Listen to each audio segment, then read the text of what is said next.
Amém. Mais uma vez, em nome do soberano Criador dos céus e da terra. Agora vamos para um caso também difícil. Um caso que até derrubou a fé de pelo menos um erudito dos nossos dias. É que ele achou que o Senhor Jesus, em Marcos 2:26, tivesse falado um erro. Vamos ver então como é que fica em Marcos 2:26. Você percebe, mudando de assunto, que eu larguei a questão das anomalias em Mateus. Por quê? Porque você tem tudo isso escrito. E você pode então levar em casa e mastigar aos poucos e analisar com cuidado. Eu não posso me deter tanto aqui, porque tem muito chão ainda que temos que correr. Mas como está tudo preto no branco, você pode fazer em casa. Marcos 2:26. O soberano Jesus está conversando lá com os fariseus, que estão achando ruim, que o pessoal não está observando o sábado e tal. Aí ele vai no verso 25. Nunca lestes o que fez Davi quando estava em necessidade e teve fome, ele e os que com ele estavam? Atenção para o verso 26. Como entrou na casa de Deus, esta Bíblia fiel diz assim: no tempo de Abiatar, sumo sacerdote, e comeu os pães da proposição, dos quais não era lícito comer, senão aos sacerdotes, dando também, etc. e tal. A dificuldade é exatamente que, se você comparar com o relato em Samuel, não bate. 1 Samuel 21, em verso 1. Quer dizer, não bate se você ler dessa forma. 1 Samuel 21:1. Então veio Davi a Nobe, ao sacerdote Aimeleque, e Aimeleque, tremendo, saiu ao encontro de Davi e disse-lhe: por que vens só, e ninguém contigo? Aí Davi vai mentir ao coitado de Aimeleque e deu no que deu. A dificuldade é que, obviamente, Davi conversou, foi com Aimeleque, o pai de Abiatar. Mas aqui Jesus, dependendo da tradução que você pegar na mão, mas quase todas as traduções que eu já vi, dizem no tempo de Abiatar, ou coisa que vale.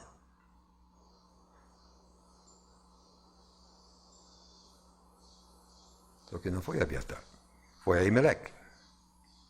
Então, um erudito dos nossos dias, criado num lar evangélico, mas não. Se Jesus proferiu um erro histórico, então não é Deus. Virou as costas e se mandou. Agora, eu lamento a decisão que o homem tomou. Eu acho que um dia ele também vai lamentar. Hein? Entendo mais que foi uma atitude totalmente desnecessária. Se não, vejamos. A questão aqui, que a questão é Marcos, exatamente, é questão de entender como é que funciona aqui o texto grego de Marcos. O que está aqui como no tempo de Abiatar, sumo sacerdote, e no texto grego é 3 palavras. A preposição epi, o nome Abiatar e o vocábulo único que significa sumo sacerdote. Então a gente coloca um traço entre sumo sacerdote, então, sobre Abiatar, sumo sacerdote.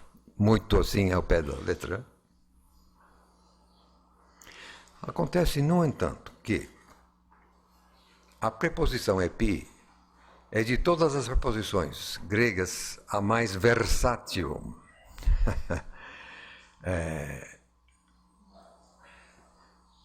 No léxico assim, padrão BDAG, quer dizer, o Bauer, Danker, Arndt e Gingrich, BDAG, é standard, quer dizer, todo mundo utiliza. Esse léxico dá meramente 18 sentidos diferentes para essa preposição epi. Quer dizer, é um leque.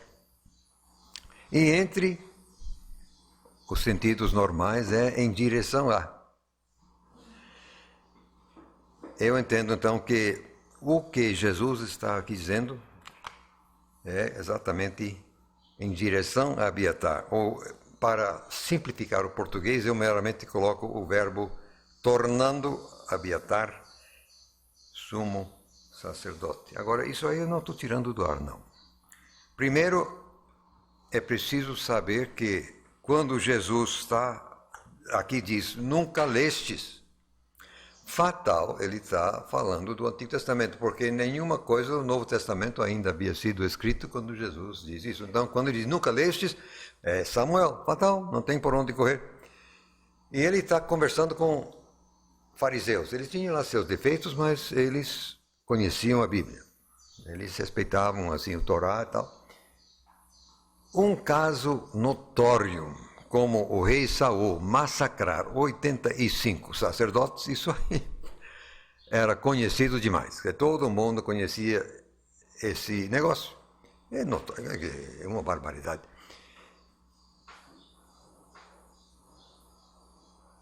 Os fariseus, ouvindo Jesus, iriam imediatamente, iriam se projetar para o que aconteceu lá atrás.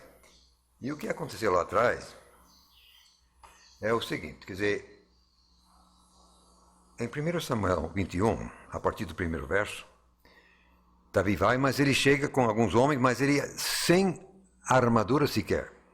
Aí o coitado do mim, ele ficou com medo. Mas Davi mente na cara, mente para o coitado. Ele nem estava nem com a espada, nem nada, tanto é que ele pede se não tem alguma coisa e tinha exatamente a espada de Golias aguardado ali, Davi lá. Só que tinha um sujeito por nome de Doeg, Edomeu, que era pastor-chefe lá do rei, e ele estava ali observando tudo. E ele, se mandou para contar tudo para o rei. E o Aimeleque, ele já está entendendo a jogada, ele já está antecipando, ele já estava tremendo de medo, coitado.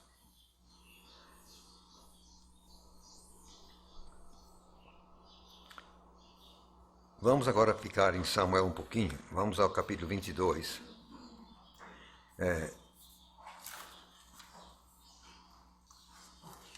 Verso 16.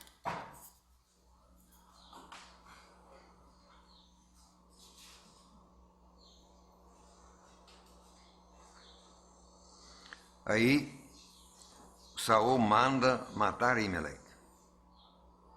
Só que você sabe que o Abiatar escapou. Como é que ele escapou? Essa é a questão. Verso 16, matou todo mundo. Eu quero chegar agora ao verso 20. Estou aqui no capítulo 22. Porém escapou um dos filhos de Aimeleque, filho de Aitobi, cujo nome era Abiatar. Então aqui declara que Abiatar era filho mesmo de Aimeleque, o qual fugiu para Davi. E Abiatar anunciou a Davi que Saul tinha massacrado os sacerdotes de Jeová. Atenção, então Davi disse a Abiatar, bem sabia eu naquele dia que estando ali Doeg, o Edomeu, não deixaria de o denunciar a Saul. Eu dei a ocasião contra todas as almas da casa de teu pai. Davi assumiu, não, o culpado foi eu. Fica comigo, tal e tal. Quem procura a tua vida, procura a minha. Prosseguindo. 23, verso 6. Sucedeu que, verso 6 do capítulo 23, quando Abiatar, filho de Aimeleque, fugiu para Davi a Keila, Atenção, desceu com o éfode na mão. E mais tarde, verso 9, Davi utiliza o éfode para indagar a Deus. Disse a Abiatar: traze aqui o éfode. E disse Davi: ó Jeová, Deus de Israel, teu servo tem ouvido que tá. Agora, só tinha um éfode que servia para você receber resposta de Deus. Era exatamente o éfode que tinha o sumo sacerdote, porque esse único éfode tinha o tal do Urim e Tumim. A gente não sabe exatamente o que teria sido aquilo, mas óbvio fica em Números 27 e verso 21, Esdras 2 e verso 63, que servia para você perguntar a Deus uma coisa e Deus responderia. Agora, aquele éfode era para um sumo sacerdote, assim como a coroa era para um rei. Quer dizer, era o símbolo do cargo. Os fariseus que estão ouvindo Jesus, eles sabiam da história inteira. Se Abiatar está com o dito cujo éfode na mão, é porque ele é o sumo sacerdote. Fatal. Ele tem o tal éfode porque é o sumo.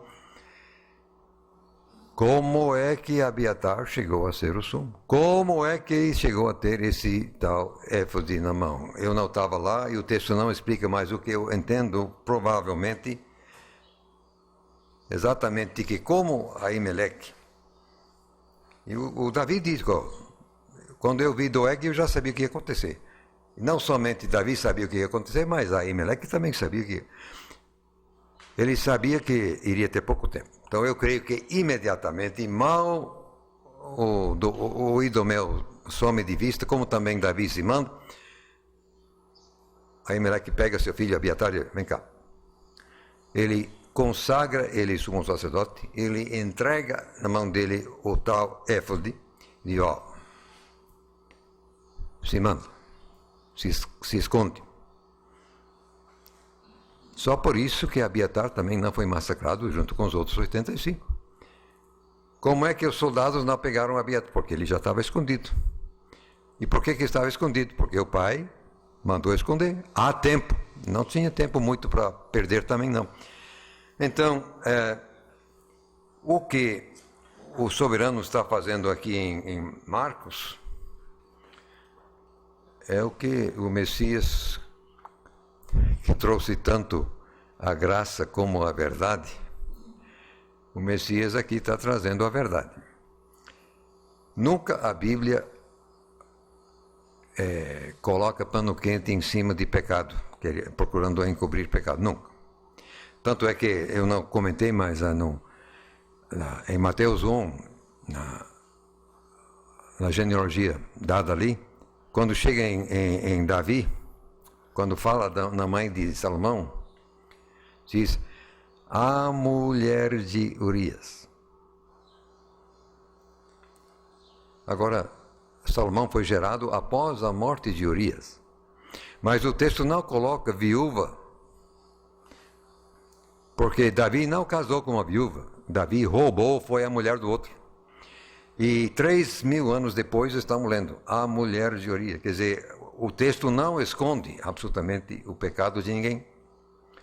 E aqui o soberano, comentando o caso, aquela mentira de Davi custou a vida de 85 sacerdotes.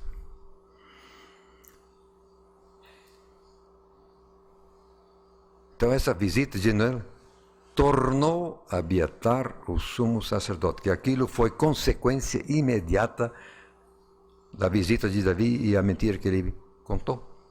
Então, longe de ser um problema, e ninguém absolutamente deve jogar fora a fé por causa do que está aqui em Marcos 2:26, Jesus sabia exatamente. Então, traduzido corretamente, abrir parênteses, tornando Abiatar sumo, fecha, É uma parte, não é a essência da história. Mas por que Jesus coloca o à parte? Exatamente para não esconder o resultado do pecado de Davi. O pecado de Davi causou a morte antecipada de 85 sacerdotes. E Abiatar, com isso, ficou sendo o sumo sacerdote. Os fariseus entenderam perfeitamente. Só algum erudito em nossos dias que não consegue entender.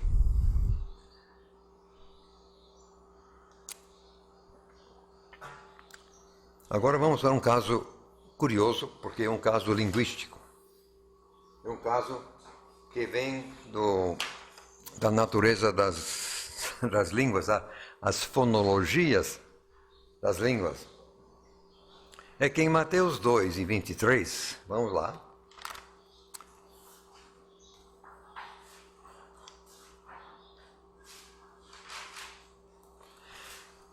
Aqui estou defendendo o texto e a integridade do texto, e, portanto, a autoridade objetiva do texto. E aqui tem um problema aparente, que não é um problema de fato, mas que o pessoal joga no rosto da gente. Está aí um erro. Vamos ver. Mateus 2, 23. E chegou e habitou numa cidade chamada Nazaré, para que se cumprisse o que fora dito pelos profetas, plural, atenção, plural, profetas, ele será chamado Nazoriano. É o texto. Só que aqui diz Nazareno. E em qualquer Bíblia que você pegar, você tem Nazareno. Você não vai achar Nazoriano, a não ser na minha tradução. E no texto grego. Agora, a dificuldade é que o nome do lugar em hebraico vem com tzade, é Nazaré. A dificuldade é que você indo para o grego não tem uma letra que corresponde a tsa, não tem. Tem psa e tem ksa, mas não tem tsa. Tem o equivalente sonoro, za. Então, o que fizeram? Então, você vê o texto grego, você vê Nazaré, com zeta. Por quê? Porque não existe em grego tsa, o equivalente de tsa não existe. Então, fizeram o quê? Pegaram o som mais próximo, quer dizer, o mesmo ponto de articulação, só que sonoro em vez de surdo, z.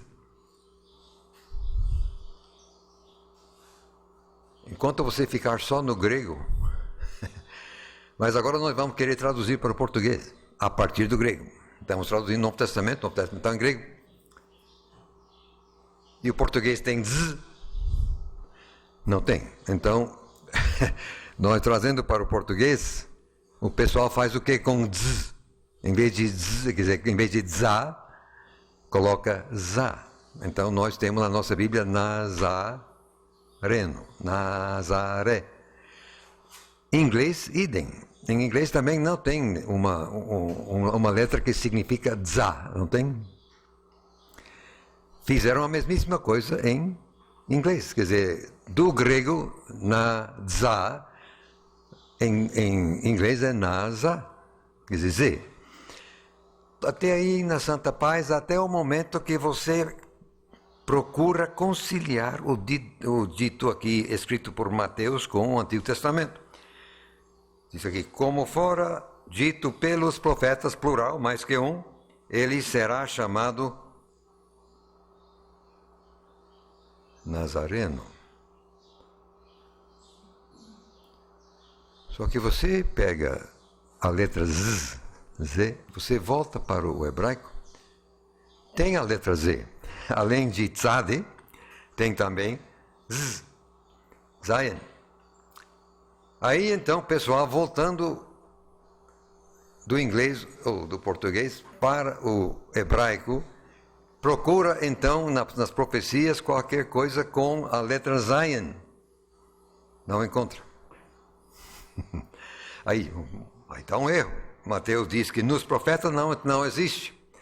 A dificuldade é que se você coloca o tzade, que é o nome mesmo, até hoje você pode ir a Israel, você chega no lugar, naquele lugar, lá tem o nome, a placa que diz o nome do lugar em duas línguas, está aí em hebraico e em inglês. Em inglês é Nazareth,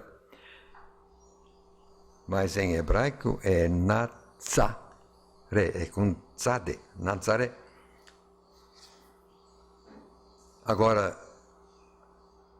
a raiz, no texto hebraico, nós temos consoantes, no texto original. Então, tem a raiz netzer, que é de onde vem o rebento, o renovo. E em Isaías, quer dizer, capítulo 11, verso 1, parece que tem o tal do netzer, quer dizer, exatamente de Davi. Então, o Messias é o rebento, o ramo de Davi. E tem um vocábulo assim, sinônimo em hebraico, que é o tzemach, que encontra em Isaías, Jeremias, Zacarias, e portanto tem 3 profetas e portanto plural. O Messias é chamado de rebento, ou ramo, coisa qualquer de Davi. Então Mateus está tranquilamente certo, dizendo, nos profetas será chamado, só que, na verdade, natsoriano, não nazareno ou nazareno. Existe o vocábulo nazareno, mas muito mais, inclusive na própria palavra do próprio soberano Jesus, ele sempre se dizia natsoriano. Quando Jesus volta do céu para pescar Saulo de Tarso, ele pergunta, quem é, Senhor? Disse, eu sou Jesus, o Nazoreano, a quem tu persegues. Não é Nazareno, é Nazoreano. Por quê? É o homem renovo. O lugar é a Vila Renovo, Nazaré, e um Nazoreano é um homem renovo. Quer dizer, o Nazoreano. Um fariseu que nem Saulo de Tarso iria saber imediatamente. O Nazoreano é exatamente Isaías 11, verso 1. O rebento de Davi é o Messias. Saulo sabia quem era. Jesus se apresentou como o Messias, o Nazoreano. Então, a questão aqui é fonológica. Mas é uma armadilha, que se você não prestar bem, você cai nela. Então, se alguém levantar essa questão, saiba que não procede, não há problema nenhum, sim.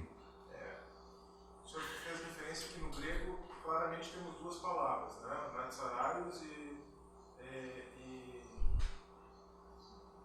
Bem, tem nazareno em algumas poucas lugares e tem nazoriano em muito mais. Imagino que o nazareno faz referência ao gentílico de Nazaré, certo? Primeiramente, você é daquele lugar. Aquele lugar. Como um baiano. Isso. A minha pergunta é se no hebraico há essa diferença também entre alguém da... talvez não tem no Antigo Testamento porque... Eu não posso responder porque eu não tenho referência disso. Quer dizer, netzer só em Isaías, capítulo 11, verso 1. A cidade não existia, né? A cidade foi fundada depois. Né? Eu não estava lá, você sabe, mas as evidências que chegam a nós é que a cidade foi criada mais ou menos 100 anos antes de Jesus. E foi criada por uma família nazoriana, quer dizer, o nome deles tinha a ver com o rebento. Eles achavam que o Messias viria deles, quer dizer, os demais, tipo o Natanael, alguma coisa boa pode vir. Os outros, mas tinha razão. Mas o problema do gentílico não se coloca no Antigo Testamento. Não. Sempre me incomodou o fato de Jesus se identificar de forma tão cabal por um gentílico, né? Não. Mas não tem nada a ver. Não procede. Exatamente. Problema de tradução mal feita. Mas essa armadilha... Agora, prosseguindo, quem comprou o que e de quem? Quem me ouviu a primeira vez que fizemos isto aqui, fazendo quase um ano, quando apresentei este caso, ele disse que eu não tinha a solução ainda naquele tempo. Agora eu tenho. Quer dizer, de lá para cá Deus me deu a solução, assim imagino. A questão é exatamente que em Atos 7, temos a defesa 7 e temos a defesa de Estevão. E nos versos 15 e 16 nós lemos assim.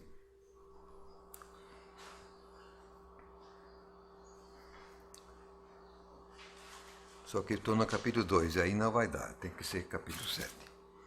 7 e 15. Estevão está lembrando a história de Israel. Aí ele diz, Jacó desceu ao Egito e morreu, ele e nossos pais, e foram transferidos para Siquém e depositados na sepultura que Abraão comprara por certa soma de dinheiro aos filhos de Amor de Siquém.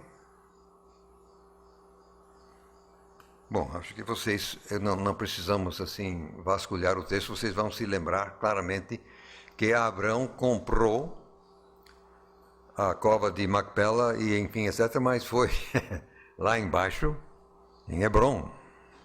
Não, lá em cima, em Siquém. Lá em cima, Jacó, sim, comprou coisa em Siquém. E o próprio Jacó, assim como Abraão e Isaac e suas mulheres e coisa, Jacó fez questão de que ele fez José no Egito jurar que iria sepultá-lo no mesmo lugar com seus antepassados, Abraão e Isaac. Em Macpela, Hebrom, não. Como é que fica esse negócio? Vamos voltar ao texto.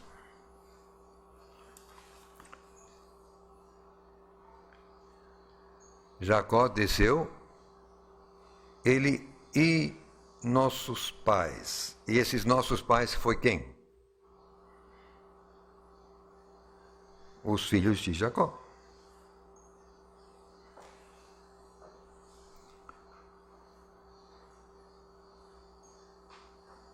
Foram transferidos, plural. Quem é que foi transferido? Os nossos pais, quer dizer, os filhos de Jacó que foram levados para Siquém. O próprio Jacó não. O texto é muito claro. Ele foi sepultado cabalmente e foi em Macpela, quer dizer, em Hebrom. Como ele fez José jurar, e fez José, cumpriu. Só que nós temos registro de que Jacó compra coisa em Siquém, Abrão compra coisa em Hebrom, mas não temos registro de Abrão comprar coisa lá. Como fica? Vamos ao texto.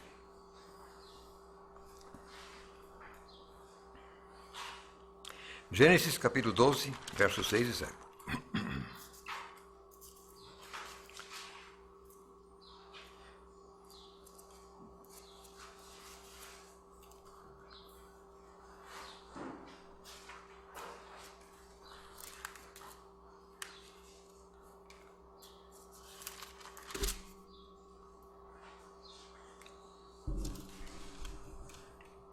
Chegaram à terra de Canaã, 7, mas eu estou no verso 5 ainda. 12, começando com o verso 6, não? Sim, começando com o verso 6, capítulo 12 de Gênesis. Passou Abrão por aquela terra até ao lugar de Siquém. Siquém, Abrão andou em Siquém. Até ao carvalho de Moré, e estavam então os cananeus na terra. Apareceu Jeová a Abrão e disse: à tua descendência darei esta terra. E edificou ali um altar a Jeová que lhe aparecera. Agora, se Abrão está em Siquém e Siquém tem dono, tem o lugarejo com esse nome logo ali, Abraão não iria levantar um altar num terreno de propriedade alheia. Ele iria fatalmente comprar o pedaço para poder levantar seu altar, senão iria dar briga com o dono do pedaço.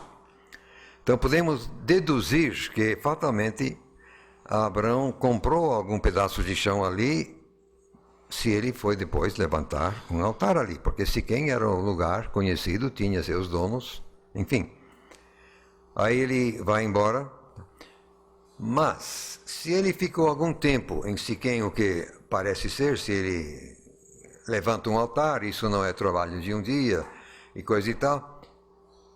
Você se lembra quantos homens ele mandou para resgatar Ló quando 5 reis saquearam Sodoma e coisa e tal? Você se lembra quanto foi? Era um horror de gente. Quer dizer, no acampamento de Abraão, era centenas de pessoas. E se alguém do grupo de Abraão morre ali em Siquém, Abraão vai fazer o quê? Vai deixar o cadáver lá para os urubus comer? Não, ele vai sepultar quem morreu. Vai sepultar aonde? No pedaço de chão. Mas esse pedaço de chão tem dono. Então ele vai comprar um pedaço para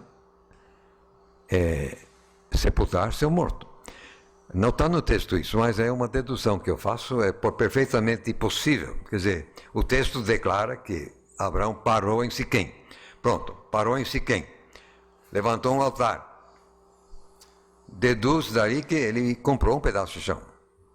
E se morreu também alguém ali, que era muita gente, se eram mais de 300 homens, então calcula mulheres e crianças. Quer dizer, era muita gente. Era muita gente.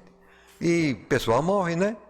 Então, muito possivelmente, Abraão comprou de fato alguma coisa lá de bem, só que não está dito, não está declarado com tantas palavras que comprou. Mas é deduzível. Agora, tem outra coisa. Gênesis 34. Isto aqui não é uma coisa normalmente comentada. Pode até pegar alguém de surpresa. Gênesis 34. A partir do verso 27.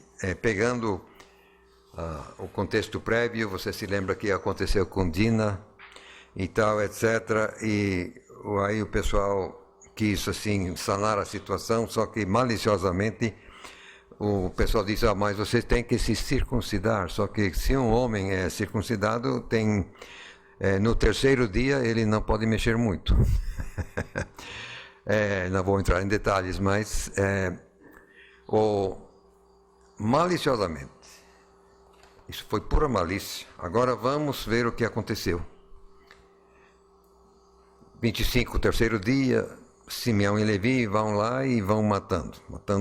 Mataram também o próprio pai, o rei Amor e seu filho Siquém, e tomaram Diná e levaram.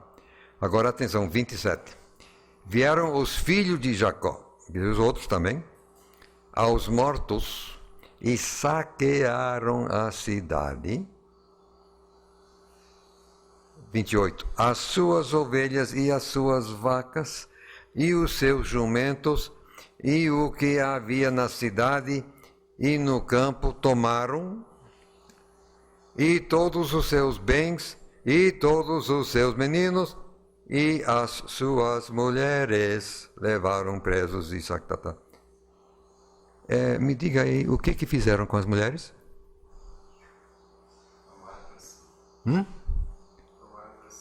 Claro.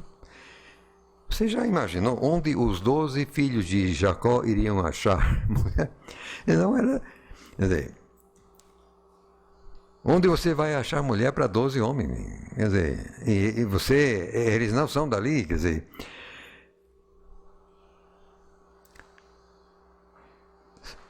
As mulheres de Siquém. E a riqueza dos filhos de Jacó, eles ganharam saqueando Siquém. É, portanto, total e perfeitamente normal que esses filhos de Jacó foram sepultados em Siquém, que é ali que ganharam suas mulheres, ali que ganharam sua riqueza. Totalmente lógico que fossem sepultados ali. É o que faz. Declara Estevão que os nossos pais, no caso, os filhos de Jacó, foram enterrados em Siquém, lugar que Abraão tinha comprado. Fatalmente o Jacó ampliou o pedaço. O texto diz que Jacó sim comprou coisa também em Siquém. Lá tinha espaço tranquilo para você sepultar o pessoal mormente, porque haviam saqueado a cidade. Então, eu entendo que simplesmente não há problema maior. Podemos subentender, pelo que está no texto, que o que aconteceu de fato é que Jacó foi sepultado em Macpela, como ele mesmo pediu, mas os outros foram levados a Siquém, como Estevão declara.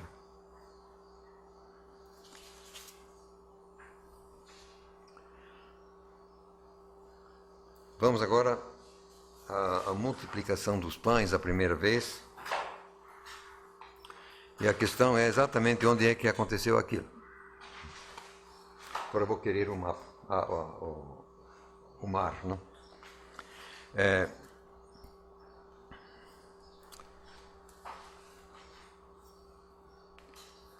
Mateus 14:13 e Marcos 6:32 dizem meramente que foi um lugar ermo, sem dizer aonde exatamente. Agora, em Lucas 9:10, diz que foi um lugar ermo,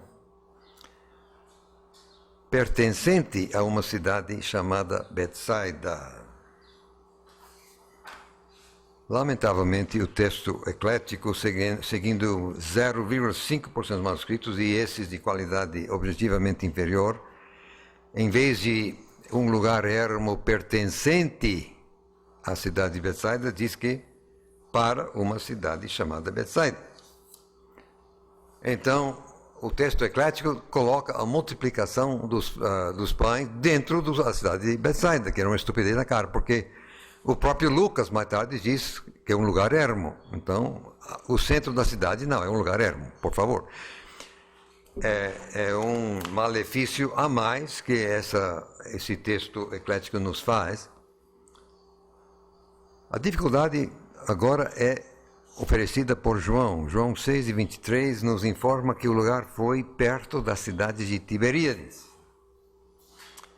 Ora, Tiberíades fica no lado oeste do mar, ao passo que Betsaida fica no topo, mas do lado leste.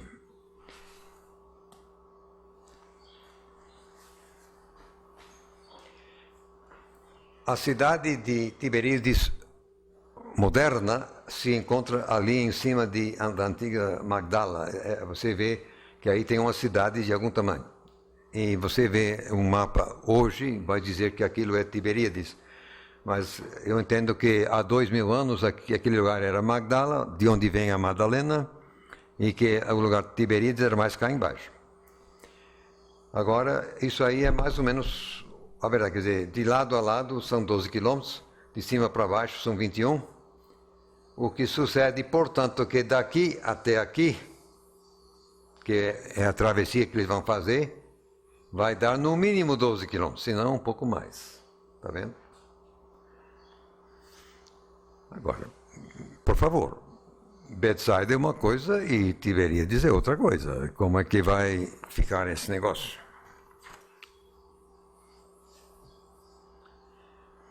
Voltar ao texto. O texto, segundo 99,5% dos manuscritos, diz em Lucas 9:10, um lugar ermo pertencente a uma cidade chamada Betsaida. O que eu entendo é que, de alguma forma, o dono do lugar onde se fez assim a multiplicação, morava em Betsaida. Mas se o dono mora lá, Pouco, às vezes ele vem aqui, então seria um lugar assim, abandonado, quer dizer, ninguém. Como o dono não é de Tiberíades, nem ali por perto, então seria um pedaço mais ou menos intocado. Um ótimo lugar para você fazer um piquenique. Eu entendo que Jesus tinha autorização do dono de fugir para lá quando ele precisava ficar a sós, e um pedaço assim, isolado. Ótimo. Só que desta vez não deu. Marcos deixa claro que quando Jesus saiu de Capernaum, no barco com os discípulos, o povo foi correndo pela orla, que ele atravessou por ali. Quer dizer, o pessoal viu a direção que ele estava tomando, quer dizer, o barco vinha para cá. Então o pessoal vai correndo, tipo maratona. Então os mais rápidos chegam primeiro, vêm os outros depois. E como ficam espalhados, sim, os retardatários podiam ver sempre para onde ia a ação. Então, quando eles chegam aqui, os mais rápidos já estão aqui, aguardando. Agora vamos ver. Todo mundo diz, quer dizer, todos os evangelhos dizem que o lugar foi ermo. Então, no meio da cidade de Betsaida não podia ser, por favor. Agora,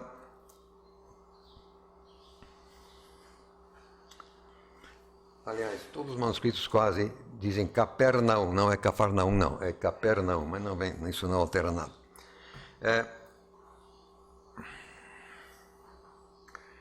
Depois da multiplicação dos pães, Mateus 14, 22 diz que foram de barco para o outro lado. E no verso 24 diz que estavam no meio do mar, quando Jesus chega andando por cima da água. Já Marcos 6:45 diz que foram de barco para o outro lado, a Betsaida. Marcos diz explicitamente que foram a Betsaida.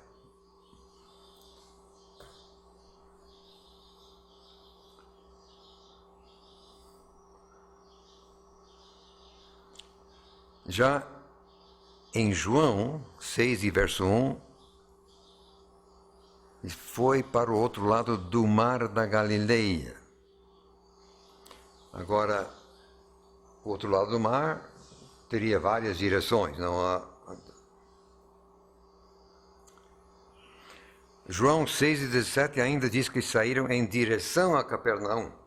Mas você sai daqui em direção a Capernaum e em direção a Betsaida, aqui no começo é a mesma coisa. Quer dizer, você daqui, no começo é praticamente o mesmo rumo. Não se saberia até mais tarde que mudou. Então, João não está dizendo, não está contradizendo Marcos. Ele diz em direção a, não está dizendo que foi a. Marcos sim diz que foi a Betsaida.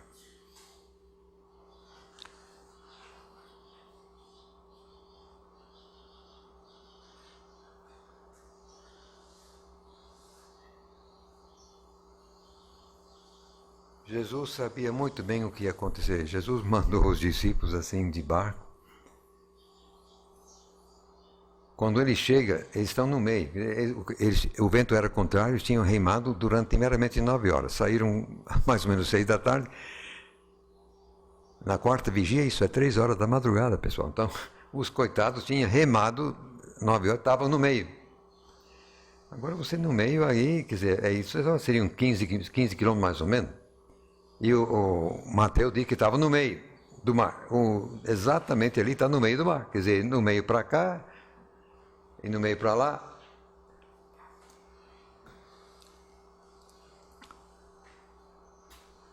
Só tocaram em Betsaida. O texto diz que logo em seguida foram então e desembarcaram em Genesaret.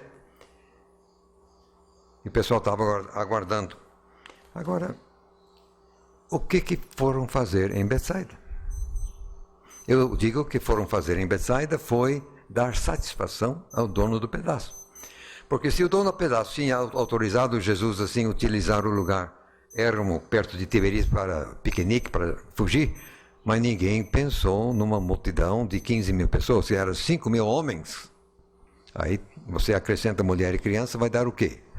sabe-se lá, de 10 a 15.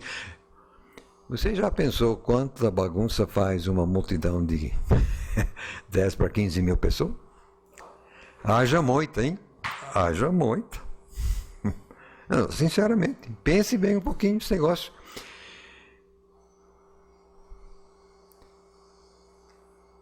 Ninguém tinha pensado numa coisa dessa. Então, Jesus se sentiu, obviamente, na obrigação de dar uma satisfação ao dono do pedagogo. Ele autorizou, mas não foi para isso. Então, eu entendo que foram exatamente para lá, só para dar satisfação, aí, em seguida, foram generar. Agora, tem aqui um milagre que você não vai achar, assim, na lista de milagres, porque você tem que atentar para o texto para entender. Diz aqui, Mateus diz que está no meio do mar, Marcos também. João 6:19 é mais preciso, diz que tinha navegado talvez 6 quilômetros. Então, atenção para João 6:21. Então, eles de boa mente o receberam no barco, Jesus chega andando por cima da água. Imediatamente o barco chegou à terra para onde iam. Quer dizer, Jesus transportou o barco imediatamente, 6 quilômetros. Fatal. Então, no meio, imediatamente chega aqui, é porque Jesus transportou o barco miraculosamente 6 quilômetros. Esse milagre não está na lista, porque você tem que atentar cuidadosamente para todos os textos para chegar a essa conclusão. Então, não há nenhuma contradição no texto. O lugar onde houve esse milagre foi perto de Tiberíades, ali em algum lugar, mas o lugar era pertencente a Betsaida, que o dono morava em Betsaida. Assim entendo. Contradição, portanto, assim, erro, não tem. Agora, infelizmente, o texto eclético, seguindo aquele miserável punhado, coloca o milagre dentro de Betsaida. Não, aí não dá, aí não dá. Prosseguindo. A legião de demônios. Onde foi mesmo?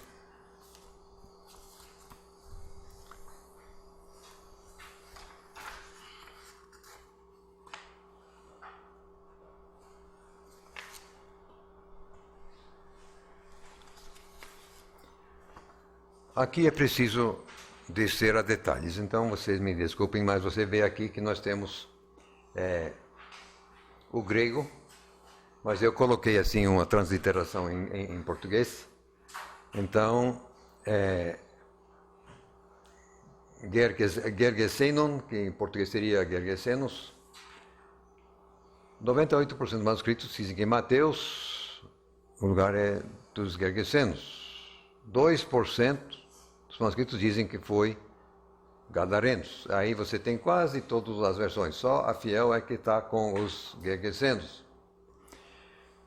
Nota de rodapé da NVI.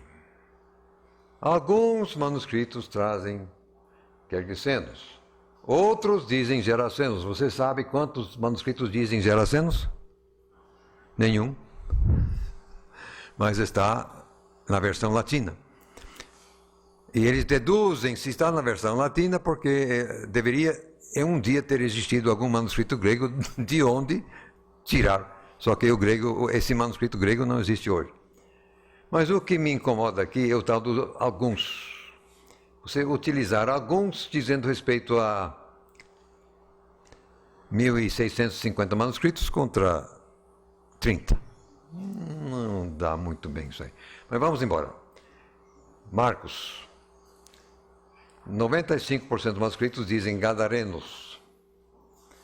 4% dizem Gergesenos. E 3 ou 4 manuscritos estão somente, e exatamente aqueles péssimos, dizem Gerasenos. Uma invenção, um lugar fictício. Mas as nossas versões modernas se sentem na obrigação de seguir esse punhado 0,3% e colocam Gerasenos. Colocam Gerasenos assim em português, mas em grego seria Geraseno. Aí outra vez esse tal de alguns, misericórdia. Lucas, 97% Gadarenos, 2% Gergesenos e outra vez esse punhado miserável com Gerasenos. É isso aí que as nossas versões modernas saem. Outra vez essa nota de rodapé com alguns. Aí é duas vezes, tanto no verso 26 como no verso 37.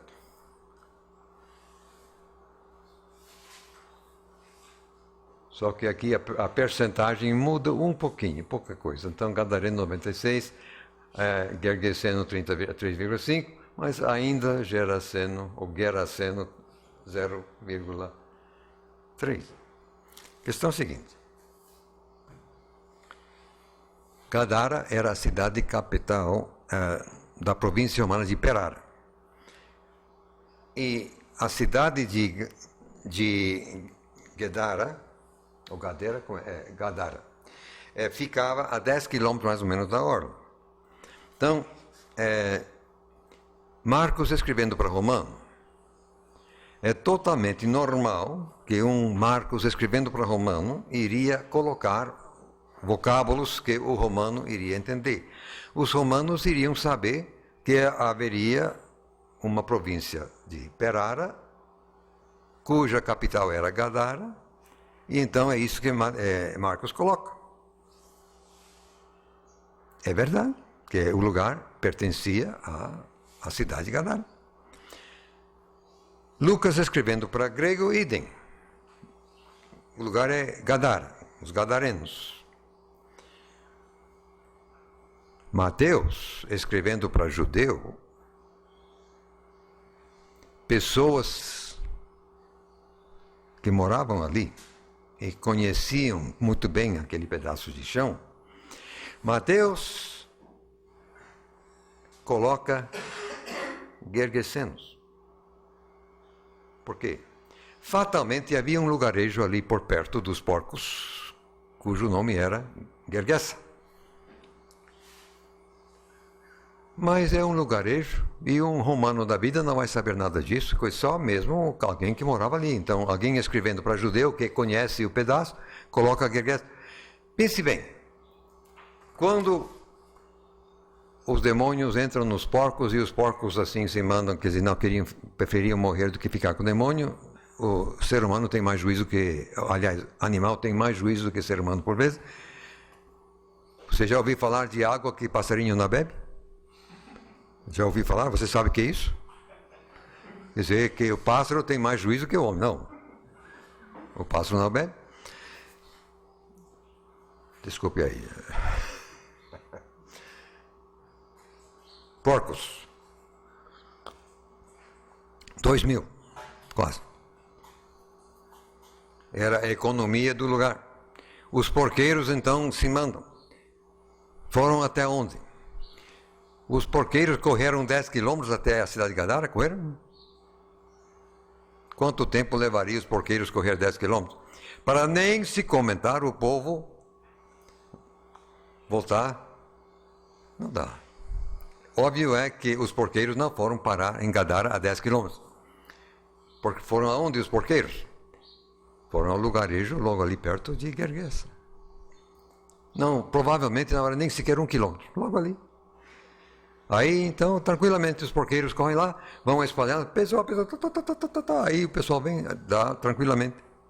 Então, não há absolutamente nenhuma contradição aqui. É preciso entender que havia a cidade de Gadara, como certamente, embora hoje não existe mais esse lugar de Gergesa e nós não podemos saber exatamente onde ficava. Mas que fatalmente existiu no momento, não existiu. Olha, durante 2.000 anos as coisas não mudam, não? Muita coisa muda durante 2.000 anos. Então, só porque um lugarejo que existia há 2.000 não está lá mais hoje, paciência. Então, não há porque ninguém, assim, perder a fé por causa desse relato, é tranquilo. Tem um detalhe a mais, no entanto, que somos obrigados a comentar. É que o nome do Mateus, contador, para ele os números eram sagrados. Ele não queria coisa aproximada, não. Então, ao passo que os outros se contentam em falar do homem que se destacou, queria depois ficar com Jesus e etc e tal, falam só de um demonizado, Mateus faz questão de frisar que na verdade haviam dois. Mas nem Marcos e nem Lucas utilizam o número 1. Nenhum deles utiliza o número 1. Não está. Dizem meramente havia demonizado. Como comentam só um, então deduzimos nós um, mas que no texto não tem o vocábulo 1. O número. Como já expliquei, assim, o que equivale ao nosso artigo indefinido é meramente a ausência de artigo no grego. Então, havia de fato dois. Entendo assim, quer dizer, o que tinha de fato eram dois demônios, mas um deles era o chefe. Fatalmente, o demônio-chefe Legião estava no homem mais importante. E esse que se destacou, que é comentado por Lucas e Marcos. Depois, esse Mateus vai nos ajudar em outra vez na entrada triunfal, ao passo que os outros têm o jumentinho, o nobre do Mateus nos diz que eram, na verdade, dois animais. Nós vamos chegar lá ainda. Então, não há problema maior. É só pensar, lembrar que Mateus estava escrevendo para judeu, pessoas que conheciam o pedaço. Aí, então, ele entra em mais detalhe que não interessava aos outros. Agora, o caso que eu vou comentar agora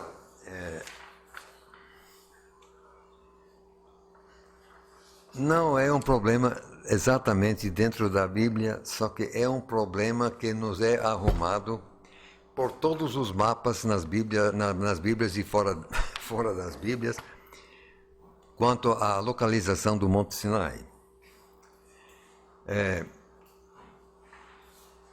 Vamos imediatamente ao texto, é Gálatas 4:25.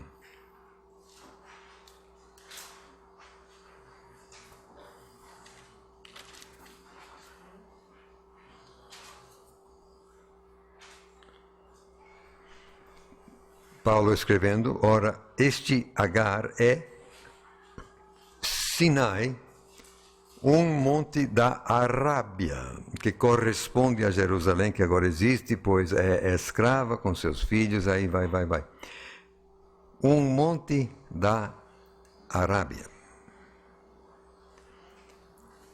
Agora, na verdade, naquele tempo, nós podemos encontrar relatos históricos que dão assim um sentido variado ao vocábulo Arábia. Você pode achar um, inclusive, que diz que a Arábia ia até o Nilo, incluindo, portanto, aquilo que hoje é a península que leva o nome de Sinai, que não é. Mas o que é indiscutível é que o lugar Midian sempre ficou do lado leste do Golfo de Acaba, quer dizer, parece que tem duas orelhas de coelho, né? Quer dizer, esses dois golfos assim em cima do Mar Vermelho. A orelha maior é o Golfo de Suez, que é mais perto do Egito, e o outro menor Acaba, que separa a península da Arábia Saudita de hoje. Acho que mapa aí nós não temos. Pedimos perdão. Mas você pode ver, você abrir sua Bíblia, você pode achar mapa ali. Tem as duas orelhas, né? Tem a península aqui, só que essa orelha, o golfo aqui é maior, de Suez. Exatamente aqui, na ponta, aqui é o Eilat de hoje, que era antigamente Ezion Geber. Mas Midian sempre foi do lado leste do Golfo de Acaba, nunca para cá. Então, a gente voltando ao relato em Êxodo, Moisés, quando ele foge de Faraó, Êxodo 2:15, foi a Midian. E lá parou e tal, o sacerdote, aí ele casa com a filha do sacerdote e fica lá durante 40 anos, assim, pastando o gado do sogro e etc. Agora, um belo dia, Jeová aparece a Moisés. Foi exatamente em Horebe, o monte de Deus, Êxodo capítulo 3 e verso 1. Aí se deu a sarça ardente e aquela coisa toda. Aí Deus dá a incumbência a Moisés de ir e sacar o povo lá do Egito e etc e tal. E dizendo Deus, nós estamos em Horebe, em Midian. Falando Deus no verso 12, ainda capítulo 3 de Êxodo. Quando houveres tirado este povo do Egito, servireis a Deus neste monte. Qual é o monte? O Monte Horebe. Onde está esse Monte Horebe? Em Midian. Esse monte sempre se situou em Midian. Então, prosseguindo, vai a comissão. Deus especifica um caminho de 3 dias para o deserto, verso 18. Aí, segundo Êxodo 4, 27, Arão foi encontrar com Moisés, foi exatamente no monte de Deus, que é Horebe, em Midian. Aí foram juntos ao Egito. Agora, quando o povo sai, Deus conduziu uma marcha forçada. Observar, por favor, Êxodo 13 e verso 21. Por que tinha o pilar de fogo de noite e de nuvem de dia? Por que fogo de noite?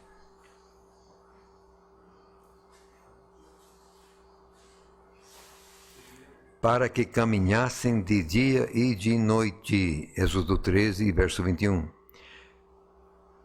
Precisava do fogo de noite para alumiar o caminho. Eles haviam de caminhar noite e dia, quer dizer, uma marcha forçada, absolutamente. Agora, com 3 dias de marcha forçada, sim, poderiam parar um pouco aqui e ali, mas assim, anda. Estariam perto de Ezion-Geber, hoje Eilat. Quer dizer, exatamente na ponta do Golfo de Acaba. Seguindo mais um pouco, já estariam dentro de Midian. Até ali, eles seguiram por um caminho estabelecido, quer dizer, era a rota normal que todo mundo usava. Então, enquanto até ali, eles não estavam caminhando assim por um deserto bruto, estavam seguindo um caminho conhecido, aberto, uma rota conhecida. Então, era perfeitamente possível uma marcha forçada, porque vocês estão andando num caminho. Não estavam assim desviando de pedras de cacto e coisa e tal num deserto. Não. Estavam correndo em si num caminho estabelecido. Chegaram tranquilamente a Ezion-Geber, quer dizer, o Eilat hoje. Aí Deus faz uma coisa curiosa.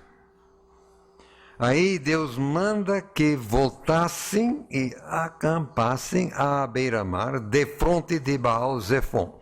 Êxodo 14, verso... Agora, vem cá, o texto é claro. Voltar atrás. Retrocederam e aí sim adentraram o deserto, que é aquela península que leva hoje o nome de Sinai, de frente de Baal-Zephon. Esse Baal-Zephon deve ser exatamente o que está do outro lado da praia, grande praia chamada Nueiba, que é do outro lado. Em todo aquele golfo, talvez em todo o mar, só tem uma praia de tamanho que podia comportar aquela multidão de gente que saiu do Egito. Exatamente a praia que hoje leva o nome de Nueiba. Por que Faraó disse que o pessoal se perdeu? Exatamente porque você tem que saber que Faraó tinha observadores montados nos melhores cavalos do Egito, seguindo, observando tudo. E tudo que esse pessoal fazia, então voltava alguém montado assim para dar notícia. Quando então o povo que já tinha chegado em Eilat volta e se mete no deserto, então o sujeito lá volta correndo agora. O que o povo a pé e tocando gado faz em 3 dias, alguém montado num cavalo do bom, ele chega lá, então, parou. Rapaz, não se abandonaram, se meteram. Aí então, agora pense um pouco, por favor. Faraó diz que o pessoal se perdeu no deserto, ficou confuso, desorientado. Isso é impossível se a travessia suposta era do Golfo de Suez. Por quê? Há centenas de anos o povo de Israel está em Gozen. Eles teriam explorado e caçado assim a miúde toda aquela área do lado oeste do Golfo de Suez. Eles conheciam aquilo como a palma da mão. Então era literalmente impossível que o povo se perdesse em qualquer lugar do lado oeste do Golfo do Suez. Impossível. Conheciam. Então é uma estupidez o que o pessoal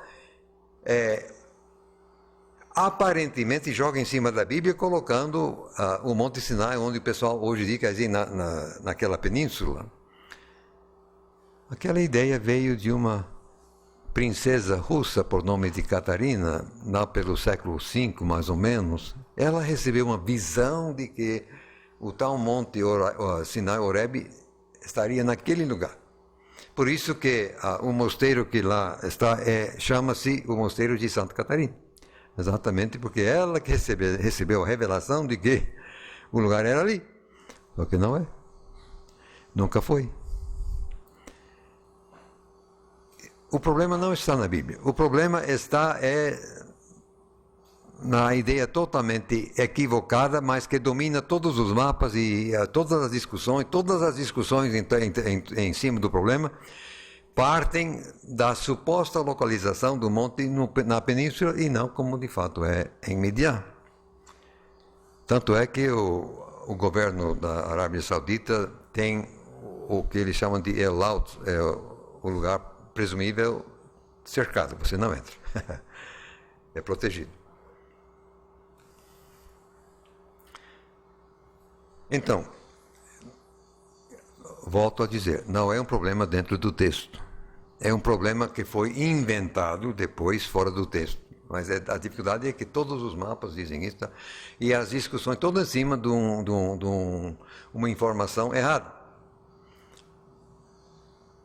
Agora, que Deus fez uma coisa, o que ele sabia exatamente o que estava fazendo, porque o Wadi Atir, que dá acesso àquela praia, é uma ravina fechada. Então pense agora, o povo está agora na praia, vem aí Faraó com seus carros, estão dentro de uma ravina, 600 carros. A coluna sai e se coloca exatamente na saída da ravina. Aí Faraó não pode passar. Mas ele está preso na ravina. Um engarrafamento para você não botar defeito. Você pensou já 600 e os cavalos dentro de uma ravina? Foi uma confusão pequena, viu? Porque um homem talvez a pé poderia subir os lados da ravina, mas cavalo não. 600 carros puxados a cavalo, presos numa ravina estreita. É por isso que não podia passar. Elas estavam numa ravina. Aí, até hoje, tem uma ponte de terra logo abaixo da superfície do mar, que vai de lado a lado. E essa ponte tem, assim, acho que talvez 300 metros de largura. Então, quando Deus abriu aquilo, era exatamente um caminho perfeitamente adequado permitir a travessia daquela gente toda em um espaço de tempo razoável. Que não era assim, não era um caminho assim de 10 metros de largura, era 200, 300 metros. Então, o que eu entendo, mas a largura do Golfo ali é de 15 quilômetros, mais ou menos. Então você está atravessando, o povo está atravessando a pé, 15 quilômetros é de respeitar. Eu entendo que o que Deus fez, quando uma parte do povo ainda está fazendo a travessia do outro lado, mas ainda perfeitamente visível do lado de cá, aí a coluna sai. Aí Faraó fica liberado, aí ele sai, ele ainda pode enxergar o pessoal do outro lado, quer dizer, ainda estão, dá para nós. Aí ele corre atrás. Ok, aí Deus começa a mexer. Oi? O curioso é que nessa área constitui uma anomalia geológica, porque é um fluxo de falha profunda. Só tem essa espécie de istmo ligando. O Golfo ali costuma ser de 200 metros de fundura, se não mais. É muito fundo. Muito fundo. Então, aquela ponte é uma coisa totalmente fora. Pois bem, então, o resto da conversa nós já sabemos como foi. Aí Deus vai tirando, assim, roda de carro e deu no que deu. Então, lá, né, as evidências. Sim, até hoje tem resto de roda lá embaixo, tem, até hoje. Agora, o próprio texto diz o que estava na cabeça de Deus. Deus disse a Moisés, nunca mais você vai ver Faraó e seu exército. O que Deus fez ali?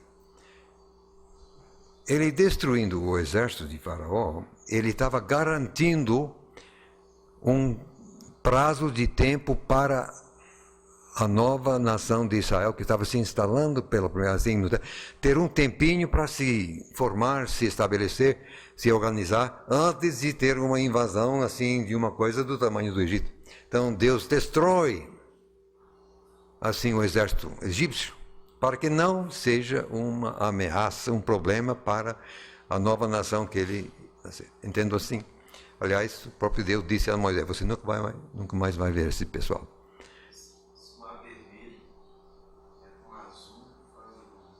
Você já andou lá, né? Eu não. Bom, então, torno a dizer, o problema não está no texto. O problema está na ficção que se criou, mas que o pessoal joga em cima do texto. Aí que está a nossa bronca, a minha pelo menos. Tá. Agora, o último anexo que eu tenho aqui e não é um problema, a dificuldade é que parece ser uma contradição interna no texto. E é por isso que eu estou tomando o tempo de vocês e o meu também para tratar do assunto. Na segunda carta a Tessalonicenses, no capítulo 2, nós temos assim uma contradição interna aparentemente. Agora, essa contradição aparente interna tem dado margem àquela discussão infinda que tem a respeito de exatamente quando é que vai acontecer o arrebatamento. Então, trava-se uma discussão de surdos, porque o próprio texto é que oferece a base para a discussão. Se não, vejam. Começo em Mateus 24 e 44, mas segura o dedo em Tessalonicenses. Mateus 24 e verso 44. Jesus falando.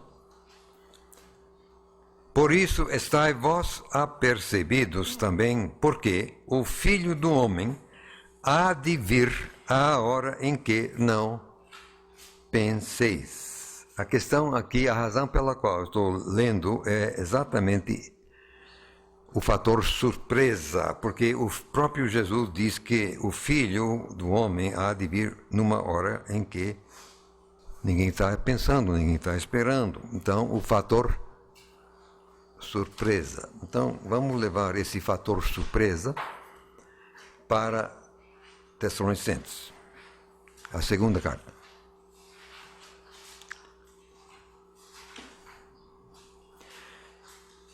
Em Mateus 24, antes no verso 15, fala da abominação, da desolação que Daniel citou, etc. E comparando tudo o que se diz, no momento que o anticristo tomar seu lugar no Santo Santo, se apresentar como Deus, daí são 1.290 dias até o retorno de Cristo à Terra. Então, fator surpresa só se for antes da abominação. À primeira vista, só que calma aí, tem mais da história. Agora vamos ler aqui. Começando no capítulo 2 e verso 2 da segunda Tessalonicenses. Não vos movais facilmente do vosso entendimento, nem vos perturbeis, quer por espírito, quer por palavra, quer por epístola, como de nota, como se o dia de Cristo já tivesse chegado. Agora, aqui nós temos realmente um problema de variação textual.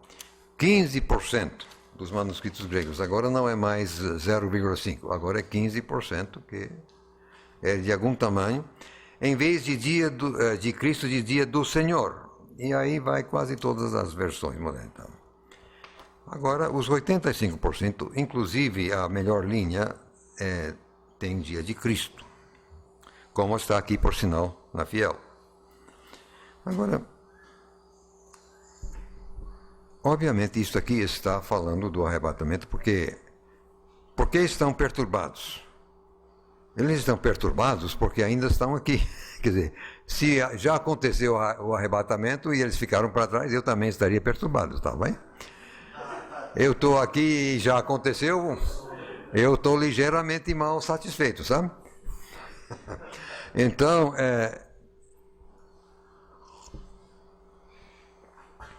o meu professor de grego, quando eu estava cursando a faculdade de mestrado lá em Dallas, ele, assim, honestamente, ele declara que ele preferiu a leitura dos 15%, porque combinava com a sua visão escatológica. Então, como o texto crítico, chamado eclético, combinava com o que ele queria que combinasse, então, tá bom. Eu gostaria de supor que não seria a melhor forma de nós resolver o texto, quer dizer, só porque eu gosto, há de haver evidências, por favor. Mas desculpe aí, vamos voltar. A dificuldade é que o dia de Cristo, normalmente, é associado ao arrebatamento e à bênção para os santos, ao passo que o dia do Senhor é geralmente associado com juízo pesado sobre o mundo e sobre Israel não arrependido. E inclui, inclusive, o derramar de ira logo antes e depois da segunda vinda, e esse derramar de ira nós chamamos da grande tribulação, geralmente. Agora, eu diria que, ao passo que versos 1, 6 e 7 diriam respeito ao arrebatamento, os versos 3, 4, 8 a 10 dizem respeito à tribulação e à segunda vinda. Vamos ler. 3. Ninguém de maneira alguma vos engane, porque aqui tem não será assim em letra itálica, é porque essas palavras não estão no texto grego. O texto grego tem uma elisão aqui, ele elide uma frase verbal, isso é muito comum, só que aqui é incômodo.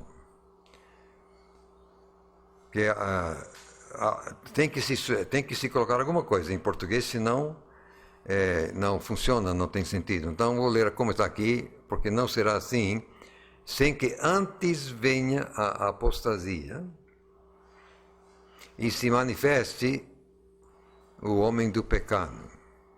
Agora aqui, se o que está lá, se é o dia de Cristo, isso inclui o arrebatamento, diz aqui, não pode antes que se manifeste o homem do pecado, o filho da perdição. Então isso seria o anticristo adentrando a abominação.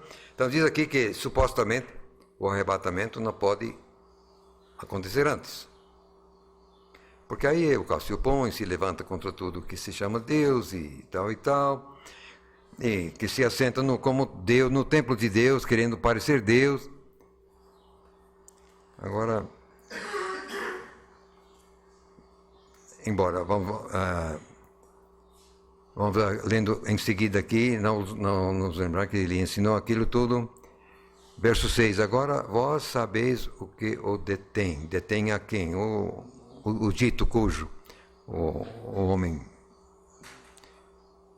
do pecado, e a sua manifestação, o que o detém para que a seu próprio tempo seja manifestado.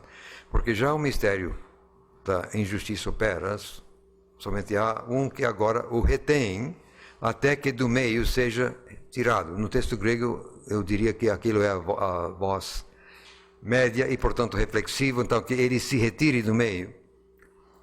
Então será revelado o iníquo. Vem cá, eu entendo, sem poder fechar realmente a questão, mas que o único que teria competência e condição de reter o anticristo é o Espírito Santo. Então diria aqui que quando o que está retendo se retirar do meio, aí que será revelado o iníquo. Então, temos aqui exatamente a discussão de surdos. Que o texto aqui diz que, digamos, o arrebatamento tem que acontecer primeiro. E antes diz que só depois.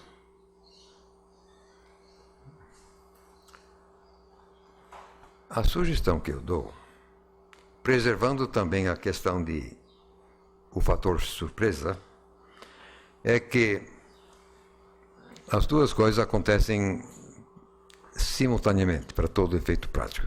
E da maneira que Deus encara as coisas, é um só pacote.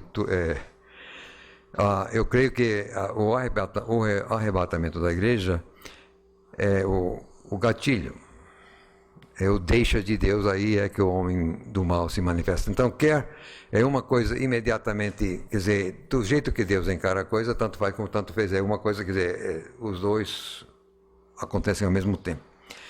Eu fui criado assim fortemente pré-tribulacionista, mas eu já migrei para uma posição meso-tribulacionista. A única razão pela qual estou trazendo o assunto aqui é exatamente porque aparentemente tem uma discrepância, quer dizer, aparentemente tem um texto que diz que é antes e tem outro texto que diz que é depois, e das duas uma. Então, a solução que eu dou, sem poder, obviamente, fechar a questão, é que vão acontecer de forma praticamente simultânea. Uma imediatamente após a outra, e na cabeça de Deus, que Ele me desculpe a expressão, tanto faz como tanto, quer dizer, é um pacote. Não estou aqui para fechar essa questão absolutamente, e meramente coloco com um subsídio para ver se achamos uma solução para essa eterna briga entre um lado e outro lado. Eu creio que tem uma solução. Podemos, assim, fugir da briga sem fazer dano ao texto. Ponto. Até aí acabou o que está no tal. Oi? Quando o senhor falou que 85% dos manuscritos aqui no percentual do segundo parágrafo, isso significa que nesses 15%, então, vai um número da corrente do texto majoritário? Sim, porque normalmente a massa bizantina representa 95%. Então, se você tem 15%, porque o 15% roubou 10% da massa bizantina. Fatal. O que já expliquei, ninguém até hoje analisou adequadamente esses manuscritos para realmente, de forma empírica, científica, separar em linhas de transmissão em famílias, em grupos. Isso é um serviço por fazer. Como resultado, eu não posso responder sua pergunta para dizer que composição tem esses 15%. Quer dizer, se são os mais fracos, se são os mais vadios, não sei. Ninguém ainda fez o trabalho adequado. Mas que fatalmente abocanhou 10%. Nós chegamos agora aos casos dentro do Novo Testamento. Já é 12h40. Já começamos com 10 minutos de atraso, mas também eu já tirei esses 10 minutos de atraso. Eu vou meramente agora dizer o que havemos de fazer, permitindo Deus assim, no nosso próximo encontro. Aí agora que eu vou pegar o B, né? Caso dentro do Novo Testamento, vem aí os cegos em Jericó, contra animais, blá blá blá. Aqui nós havemos de correr um pouco mais rápido, creio. Se bem que sempre aparece uma surpresa. Mas por que eu estou gastando tempo com isso aqui? Eu volto a dizer, a nossa preocupação principal é promover a autoridade objetiva do texto. E como qualquer erro aparente atenta contra essa autoridade, é por isso que estou aqui tomando o tempo de vocês com essas coisas. Por quê? Essas coisas são argumentos que o outro lado sempre usa para jogar em cima da gente, para discordar de nós quando nós afirmamos que a Bíblia é sagrada, que é inerrante, que coisa. Eles podendo aparentemente jogar erro, isso aí para nós é inconveniente, porque como Deus inspirou um erro. Então é por isso que estou tomando tempo. Não é à toa não. Eu quero que você saia daqui em condições de rechaçar esses argumentos. E não meramente citando a minha opinião. Você tem que saber onde é que está. Por isso que estamos gastando esse tempo. Obrigado.